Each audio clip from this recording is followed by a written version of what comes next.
ሻንጣህን ይዘህ ሂድ። ሻንጣህን ይዘህ ሂድ። ከዚህ በላይ ደግሞ አንተ ምንም አታመጣም። እሺ አምነሽው በቃ እሱ ጋር ትይም ነው ቴዲ እኔ እንደዚህ ጋር ይገድሻል። እዚህ በላይ ምንም አታረግም። አንተ ከኔ ምንድን ነው ፈልገው? ከኔ ጋር እንዳትወራ ለምን ታንሻለህ? ከኔ ጋር እንዳትወራ አንተ ከኔ ጋር እንዳትወራ በቃ እሱን አስቀምጠው። እሺ ዞረያ እሱን አስቀምጠው። ብሩኬ ቆይ እሺ ይውጣ። እሺ ይወጣልሽ እሱ ኮቱን በዛበይ ነው ሞቶ እንጂ አንተ ምንም አታመጣም። አንተ ለምንድን ነው ልጁ ሌላ ነገር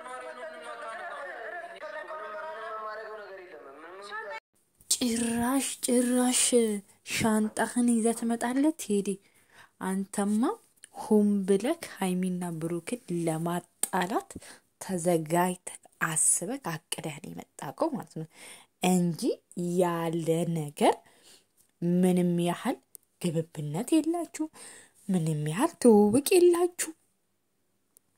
አጋጣሚ ያችኛውን ነገር ተጠቅመክ አውቀህ ሃይሚንና ብሩክን ለመስበር ለመጣል ያደረከው ጥረት ነው ማለት ነው እንዴ። የእውነት ብሩክ ይቅርታ ብሩክ የብስ በህል ነገሮችን ማበላሸት ያናድዳል። ነገር ግን ማለት ነው እኔ በጣም ያናደደኝ ይሄ ቴዲ ተብዬው ማለት ነው። ለምንድን ነው ዛንዴ ጠፍጠፍ አርግታችሁት ማታባሩት ከቤታችሁ እንዴ? ምን ፈለገ? ተመታ፣ ተደበደበ። ፍጽና ሄኖክ በሱ ምክንያት ተጣሉ። ልጅቷ ቢሆን ተጎዳሽ በመሃል። ለምንድን ነው እንደዚህ የሚሆነው ማለት ነው? ምንድነው ችግርህ? ምንድነው? ሌላ ችግር ካለብህ እንትን የምትለው ነገር ካለብህ በግልጽ መናገር ነው። ግን ሌላ የራስ ኬዝ ካለብህም ደግሞ መናገር ነው በግልጽ። እኔ አፈቅራታለሁ ወዳታለሁ ብለህ ነው እንጂ ከሱ ጋር እንዴት ትኖሪያለሽ እንደዛ ያደረገልሽን ሰው ምናምን ብለህ ማብራሪያም ኮምፕሌንም መስጠት አትችልም። ገባህ አይደለ? ለምን ይሄ ህይወት ነው። ካንተ በፊት የተጀመረ ብዙ ነገር መሰረት የቆመለት ህይወት ነው። ጸጥ ብለህ ከመሬት ተነስተህ ቃን ስለመጣ ግባ ውጣ ብትባል ሰው አይደለም። ሰላም ውድ የማርታ ኢትዮ ቤተሰቦች እንዴት ናችሁ? ደህና ናችሁ ወይ? እኔ አለሁላችሁ እግዚአብሔር ይመስገን። ሁሉ ሰላም ሁሉ መልካም። እኔ በጣም ደህና ነኝ እግዚአብሔር ይመስገን። ቪዲዮ ከተመቻችሁ ላይክ፣ ሰብስክራይብ፣ ሼር ማድረጋችሁን እንዳትረሱ። በጣም ነው የምወዳችሁ፣ በጣም ነው የማከብራችሁ። ያው ጭቅጭቁ እንደቀጠለ ነው። የብስ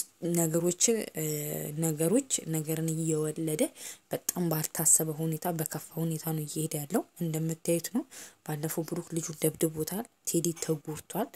ያው ሲመጣ እንዳያችሁት ነው። ፊቱ ደም በደም ሆኗል። እሱ በራስ ጥፋት ነው መደብደብክ መመታተክ በራስ ጥፋት ነው ይበልክ ማለት ነው። እኔ ባይዘው ለቴዲ አላዝንም። የማዝነው ለፍፄ ነው ማለት ነው። በማያገባው እየተወቀሰ ያለው በማያገባው የሚመታ እኔ ለፍፄ ነው የማዝነው ማለት ነው። ሶ ቴዲ ተብዬው አንደኛ ከሰው ከመተ እንደርጉ ዝም ብጥልቅ የምትለው ብሩክ ያለ አውቃ እየመጣ የምትበጠብጥበት ምክንያት አይዶን ነው እኔ አላቅም። ችግር ምን እንደሆነ ማለት ነው። አይኖ አንቺ እንዴት ከሱ ጋር ትኖሪያለሽ? እምኖረው ካንቺ ጋር ነው። ሻንጤ ልጅ መጥቻለሁ። ያው ቤትሽ ልግባ ማለት ነው። ብሩክ ያልደፈረውን ነገር ነው አንተ የደፈርከው። ብሩክ ያላደረገውን ነገር ነው አንተ ያደረከው ማለት ነው። ሲቀጥል ሃይሚ መጀመሪያ ላይ ቪዲዮ መግባት ስትገባ እንደተናገረችው ሐሳብሽ ጥሩ ነገር ነው። ቤት መልቀቅሽም እንትን ማለትሽም ጥሩ ነው። ነገር ግን አሁንም ድጋሜ ደግሞ ቤት ስትለቂ እንዳልሽው ብሩክ ነገሮችን በይቅርታ ፈታችሁ በሰላም እንድትሆኑ በጣም ጥሩ ነገር ነው የተናገሩት። ማሸነፍ እንደዚህ አይደለም። በአንተ ዝቅ ብለህ ነው፣ በይቅርታ ነው። ትግስት ያስፈልጋል ለሁሉም ነገር። ረጋበል። እሱን በመምታትክ የምትጠቀመው ነገር የለም። የምስትጎዳህ ለምን ያለች ጀስት እንደ ምክር አይነት ቢጤ ነው የሰጠችው ማለት ነው። ቅምጥሏ ማለት ነው። ግን ያው ብሩክ ታውቃላችሁ በባህሪው እልህኛ ነው፣ በጣም እልህኛ ነው። በሃይሚ አይደራደርም። በጣም ይወዳታል፣ በጣም ያከብራታል። ስቲል ደስ ይላል። ጥሌ ሆኖ ራሱ ያላቸው ቅርርብነት በጣም ለሷ እንደሚያስብላት ነው። ለምንድን ነው የምትወጪው ከዚህ ቤት? ምን ስለሆነ ነው? እኔ ያለሁልሽ እያላት ሁሉ ነው ማለት ነው። ነገር ግን እሷ ቤቷን አሁን ስላወቀ ኦሬዲ እውነቷን ነው። እናንተስ እያላችሁ ኦኬ ቢመጣባት ምንም ችግር የለውም። ግን እናንተ ሳትኖሩ ደግሞ ሲመጣ እቺ ልጅ ራሷን እንኳን መከላከል ወይ መቆጣጠር አትችልም። ሴት ናትና እኔ ቤት እንደመቀየረው ሐሳቢ ጥሩ ነው ማለት ነው። ግን ስቀየሪ እሱ እንዳያይሽ አይቶሽ ደግሞ እንዳያስቸግርሽ ማለት ነውና በተቻላችሁ አቅም አሁን ሃይሚና ፍፄ ልጁን ተረድተውታል ማለት ነው። ችግራውን እያመጣ ያለው ብሩኬ ነው ችግር እያመጣ ያለው። ለምን በቃ በጣም እየረበሸው ነው ያለው። አሁን ፍፄ ራሱ በኔ ቦታ ሆነ ካስበው አንተ ፍቅረኛ አበባ መጥቶ ሲሰጥ ምናምን ብታይ ምን አይነት ስሜት ነው? ልክ ነህ ብሩክ፣ ይደብራል፣ ያማል። ነገር ግን ደግሞ እውነታው ያለው እዛ ሰው ጋር ሳይሆን ሃይሚ ጋር ነው ያለው። ሃይሚን ነው መስማትም መቀበልም ያለብህ ማለት ነው። ያኛውን እሱ አውቆ ነው ሁን ብሎ ሰውን ለማጣላት ሁን ብሎ እናንተን ለማጣላት የተፈጠረ ሰው ስለሆነ ድረስ እናንተን እያጣላን ያለው ማለት ነው እንጂ በጣም የሚያከብራት ቢሆን ኑሮ ይሄን ነገር ራሱ አያውቅም። ሴት ጋር መጥቶ ሻንጣውን ይዞ መጥቶ አይገባም፣ ልብሱን ይዞ ማለት ነው። አንቺ ጋር ልቀመጥ ነው ከሱ ጋር ትኖሪያለሽ፣ ይገልሽ፣ ለህይወትሽ አስብልሻለሁ። የሆነ ጀስት እንደ ጠበቃ አይነት ነገር ነው ማለት ነው እንዴ። ብሩክ እኮ ይሄን ያልኩ ጠላቱ አይደለም፣ ተጣሉ እንጂ ካንተ በላይ የሚያስብላት የሚንቆረቆርላት ብሩክ ነው። ኢቭን በቃ እኔ ያን ራሱ ይቅርታ እንኳን ያደረገላት አናግረዋለሁ። ነገር ግን ከኔ በጣም እንትን ከማለት የተነሳ ከማክበር የተነሳ ማለት ነው። ግን አንተ በጣም በምትናገርበት ኃይል ሞት እና አንተ ስለተመታ ሃይሚ ምን ታርክልህ? የተመታከው የሰው ሚስት ሄደክ ቤት ስተንከባከብ ብሩክም ደግሞ ለምን ነው ቆም ብለህ የማታስበው? ምንድነው እስቲ ይሄ ያኛው ጭንቅላቴ በፊት ጭንቅላቴ የት ሄደ? ማን ደፈነው? ረጋ በልና አስብ። ነገሮችን በማስተዋል በእንትን በማቀር ነው ያደረገው ማለት ነውና በቃ ዛሬም ጭቅጭቅ ነገም ጭቅጭቅ እንዴ አይደክማችሁም? አይሰለቻችሁም? በተቻላችሁ አቅም እሷ እንዳለችው የሰው ልጅ ይቅርታ የማያሸንፈው ነገር የለም። እስቲ አሁን አንተ እንደዚህ በቃ ይቅርታ ብዬ ካለው ላጠፋሁት ነገር ሶሪ ምናምን ብትሉ ማለት ነው ቴዲ ሁሉን ነገር ይተዋል። ገባህ አይደለ? አንተ ሃይሚ እንኳን እንትን እያለችው ነው አይደል? ነገሮችን ለመተው እየሞከረችው እኮ ነው።